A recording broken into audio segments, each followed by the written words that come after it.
we don't have an understanding why our son been shot to death. I'm just not going to rest until I find out what happened. Just hours after laying his only son to rest, the Reverend Doctor George Gaymon agreed to exclusively sit down with FiOS 1 News. Reverend Gaymon says his family is not satisfied with the explanation provided by the Essex County Prosecutor's Office, and the family is now calling for a federal investigation into the shooting. He was never a threat to anyone. He never had that spirit that I'm going to attack you. He would back up. He would back up. And that's what I do not understand. What happened? Defarra Gaymon had flown to Newark for his 30th high school reunion, an event he helped plan for the Montclair High School class of 1980. But just hours before the reunion, Gaymon visited a well-known gay pickup spot inside Newark's Branch Brook Park. An undercover police officer who has still not been identified says Gaymon was performing a sexual act on himself in front of him. When he identified himself as a police officer and tried to place Gaymon under arrest, prosecutors say Gaymon got violent. After a struggle, the officer fatally shot him once in the stomach. Friends of Gaymon say that description is out of character for the man they know, a well-respected businessman, loving husband, and father of 4. We want answers, not stories.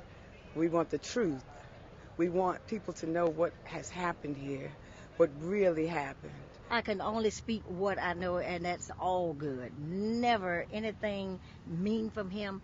And to say he would lunge or plunge out to police like that, that's unbelievable.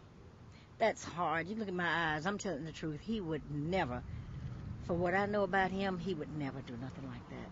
That's not him. He's a true professional. He was a great friend. He was caring. He was kind. What happened to him should not have happened to him. He was a good person. Just always willing to help somebody. He always go for like the underdog and try to lift them up and, you know, make them the better person, the best person that they could be. He brings out the best in people. During Saturday's funeral service at his alma mater, Benedict College, Defarra Gaymon's mother, Maddie, broke down, weeping and screaming, "Why did they take my baby from me?" The Reverend Gaymon also addressed the more than 600 friends and family members who came to pay their respects. His words received a standing ovation when he said, "We must find out the circumstances and make sure justice prevails." Reverend Gaymon says his family plans to ask the FBI and the U.S. Attorney's Office in Newark to immediately take over the investigation. Losing the only son that we had. That is the hardest part. We don't have another son that we can go to. Defarra Dean Gaymon was laid to rest at Greenlawn Memorial Gardens here in Columbia, South Carolina. Shannon Lanier, FiOS 1 News.